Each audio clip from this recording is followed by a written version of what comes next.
So hello everyone, बात करते हैं आरआरबी एनटीपीसी 2025 के बारे में। जैसा कि आज से एग्जैक्टली एक मंथ पहले मैंने आपको बताया था कि रेलवेज में एनटीपीसी की वैकेंसीज आने वाली हैं।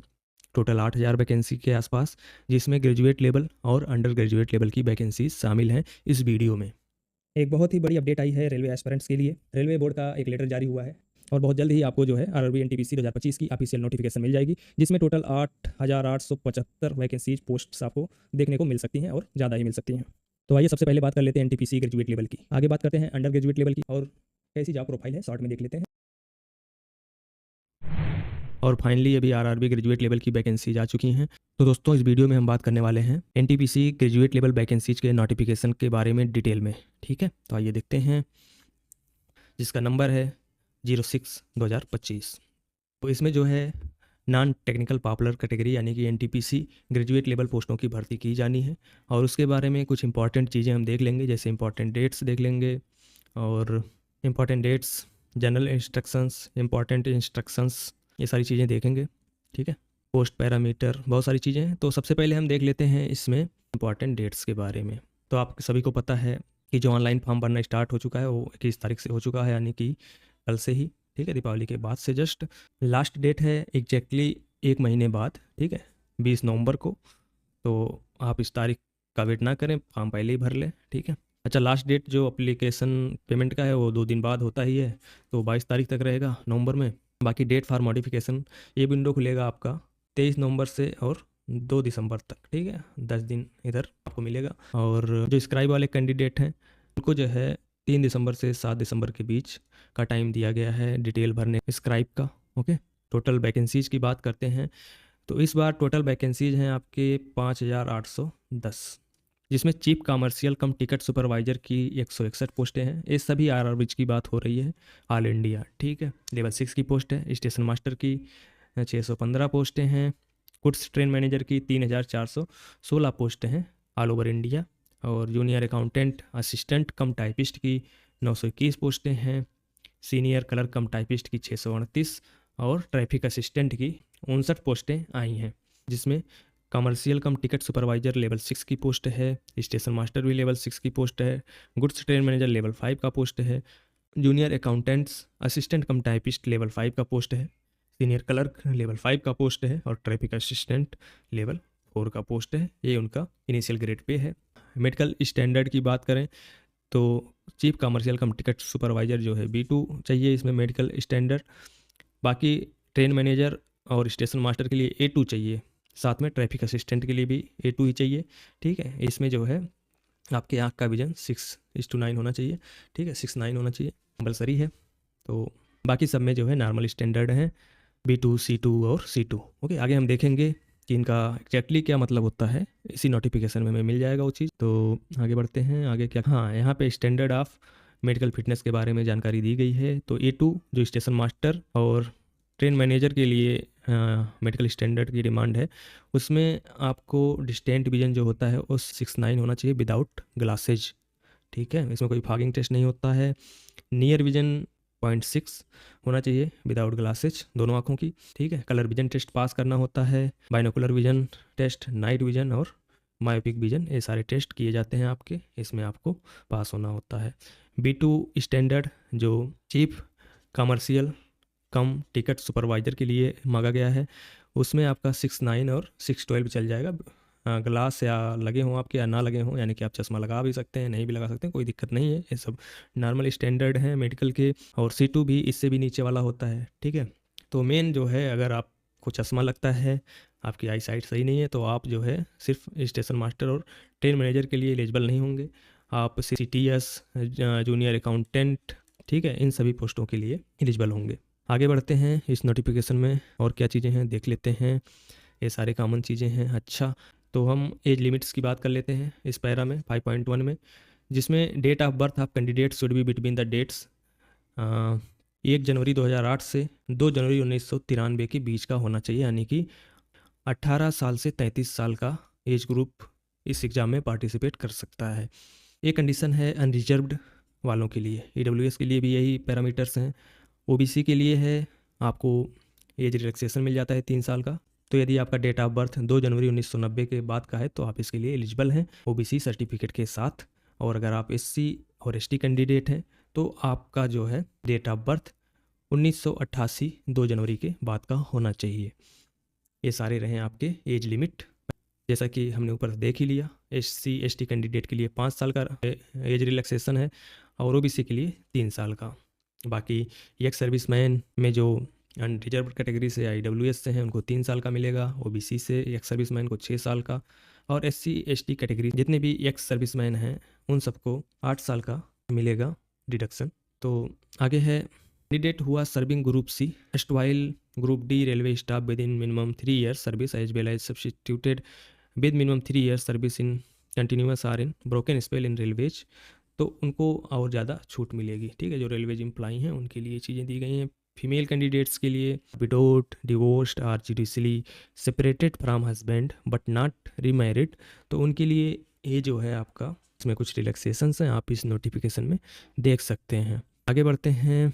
कह रहा है कि candidate must note that the date of birth field in their application should be the same as regarded in their stipulation certificate and no subsequent request for change in date of birth will be considered. Any difference in the date of birth will lead to disqualification of the candidate. ठीक है, तो आपका जो आपके certificates में है उसी के हिसाब से माना जाएगा आपका डेट ऑफ बर्थ। और बात करें एग्जामिनेशन फ़ीस की तो सभी कैंडिडेट्स के लिए ये जो फीस है वो 500 रुपये है, एक्सेप्ट CST एक्स सर्विसमैन और PWD कैंडिडेट, फीमेल, ट्रांसजेंडर और माइनॉरिटीज, इकोनॉमिकली बैकवर्ड क्लासेस जो हैं उनको इसमें छूट दिया गया है। ठीक है, EWS और OBC जो हैं इस क्लास में नहीं आते। ठीक है, ये ध्यान रखना है भाई। और ये नहीं कि सिलेक्ट करके इसी और आप सर्टिफिकेट टिकट लगा के 100 रुपये के चक्कर में आप इसमें फॉर्म डाल दो, बाद में दिक्कत हो जाएगी आपके लिए। ठीक है, तो इनके लिए जो है 250 रुपये हैं। इनके अलावा सभी के लिए यानी कि जनरली आप मान सकते हैं कि अनरिजर्व्ड, EWS और OBC कैटेगरी के लिए जो फीस लगने वाला है वो 500 रुपये लगने वाला है, जिसमें आपको 400 रुपये बाद में रिफ़ंड कर दिया जाएगा जब आप CBT 1 में अपीयर हो जाएंगे। ठीक है, ये सारी चीज़ें हैं, आप सभी को पता है, हर साल ऐसे ही होता है, जो नए हैं वो जान लें। और आगे क्या है, आगे भाई मेरे ख्याल से मेन चीज़ें हो गई। सिलेबस देख लेते हैं। अच्छा, जोन वाइज वैकेंसी भी देखनी है आगे। ठीक है, आओ देखते हैं। सिलेबस बहुत इंपॉर्टेंट है, आप सिलेबस जो है डाउनलोड कर लें, उसको स्क्रीनशॉट ले लें और रख लें, क्योंकि आपको उसी टॉपिक से पढ़ना है और उसी टॉपिक से क्वेश्चंस पूछे जाते हैं एग्ज़ाम में हमेशा। अच्छा, जो फर्स्ट स्टेज CBT होगा उसमें 90 मिनट में आपको 100 क्वेश्चंस करने रहते हैं, जिसमें 40 क्वेश्चन जनरल अवेयरनेस से आता है, 30 मैथ्स से और 30 रीजनिंग से। ठीक है, एज प्रीवियस। और हाँ, आपका ये सिलेबस है जिसमें अच्छा कुछ इसमें 120 मिनट का टाइम मिलता है जो स्क्राइब लेके जाते हैं। ठीक है, और ये सारी चीज़ें हैं। अच्छा, यहाँ पे एक चीज़ और लिखा है, candidates who are shortlisted for second stage CBT availing the reservation benefits shall continue to be considered only against the reserved post. ठीक है भाई, मतलब कि अगर आपने एक बार उसका बेनिफिट CBT 1 में ले लिया, भले ही आपके मार्क्स EVAR कैटेगरी से ज़्यादा हैं, फिर भी आपको इन्हीं कैटेगरीज में कंसीडर किया जाएगा, क्योंकि आप एक बार जो है उसका बेनिफिट ले चुके हैं। ठीक है, तो बात करें सिलेबस की, तो सिलेबस में जो है मैथमेटिक्स में सारे हैं, इसका आप स्क्रीनशॉट इसको नोट जरूर कर लें अगर आपको तैयारी करनी है। ठीक है, तो इसमें number system, decimal, fraction, LCM, SCF, ratio, proportions और percentage, mensuration, time and work, time and distant, simple and compound interest, profit and loss, elementary algebra, geometry and trigonometry, elementary statistics. Okay, ये सारे हैं। ज़्यादा part इसमें जो है आपका arithmetic का रहता है।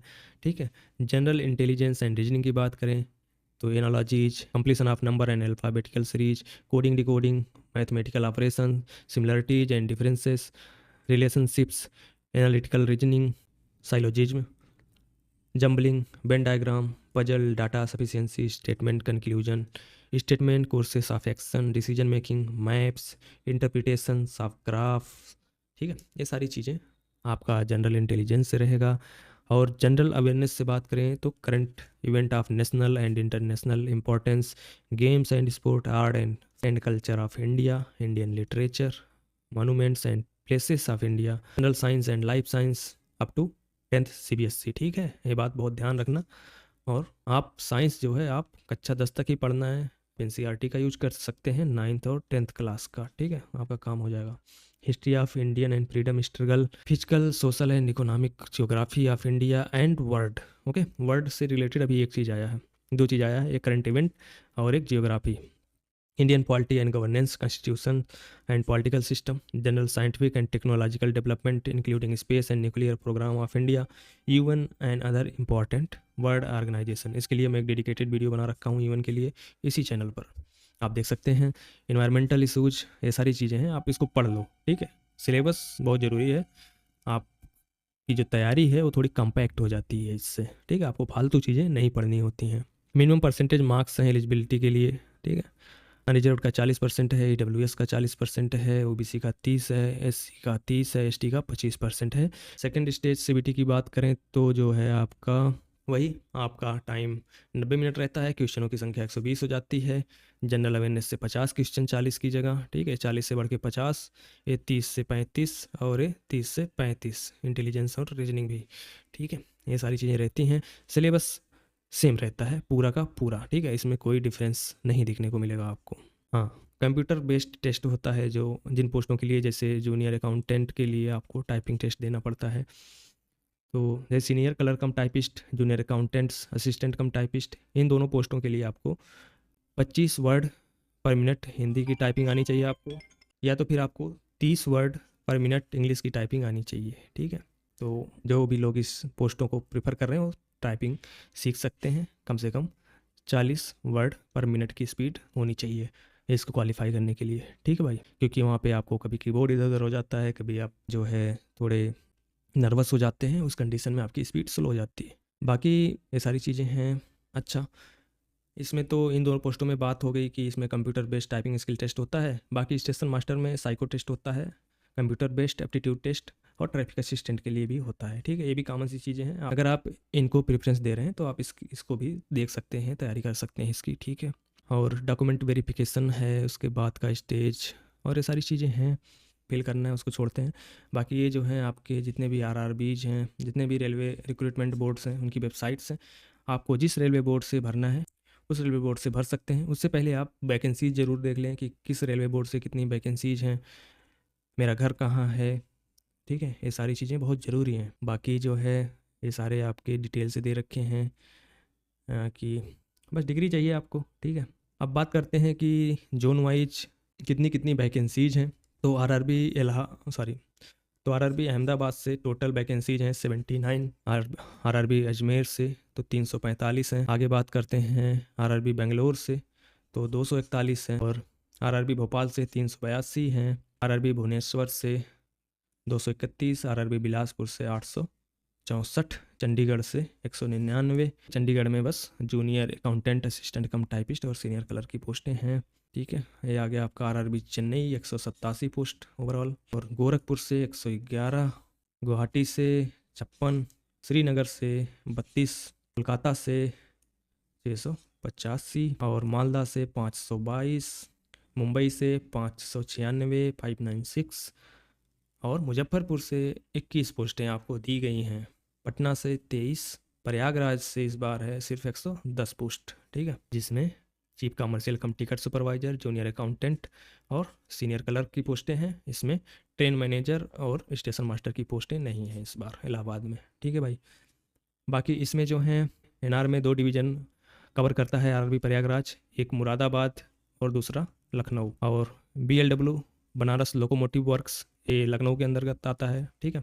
एनसीआर में 3 डिवीज़न कवर करता है, आगरा, झांसी, ठीक है, और इलाहाबाद यानी कि प्रयागराज, ठीक है। इसमें टोटल 16 पोस्टें हैं जेडब्ल्यू की। सीनियर कलर की बनारस लोकोमोटिव वर्क में 3 पोस्टें हैं, एनसीआर यानी कि आगरा, झांसी और इलाहाबाद में टोटल 22 पोस्टें हैं, और लखनऊ और मुरादाबाद में 7 पोस्टें हैं, ठीक है भाई। ये रहा डिटेल आपका आरआरबी प्रयागराज का। आगे बढ़ते हैं, आरआरबी रांची में 651 पोस्टें हैं, और सिकंदराबाद में 396 पोस्टें हैं, सिलीगुड़ी में 21, तिरुवनंतपुरम में 58 है। अच्छा, मुझे लगा ये ओवरऑल पोस्टें बन रही हैं आपकी 5810। आपको जहाँ सूट करे जो भी डिवीज़न आपके घर के नज़दीक हो या वैकेंसीज जहाँ पे ज़्यादा हो, फिर दोनों प्रीफर कर सकते हैं। ठीक है, सबसे ज़्यादा वैकेंसीज कितनी दिखी? 800 कुछ था कहाँ, एक सेकेंड, 864 हैं बिलासपुर में। ठीक है, सबसे ज़्यादा वैकेंसीज। इसी के साथ इस वीडियो को एंड करते हैं मेरे भाई। ठीक है, चैनल को सब्सक्राइब जरूर कर लें। अगर आपको कोई जानकारी चाहिए पर्सनली तो आप मुझे कमेंट बॉक्स में पूछ सकते हैं। अभी ज़्यादा लोगों के कमेंट नहीं आते मेरे चैनल पे, तो जो है मैं आपको 1 to 1 रिप्लाई कर सकता हूँ, कोई दिक्कत नहीं है। और मैं रेलवे में काफ़ी टाइम से वर्क कर रहा हूँ।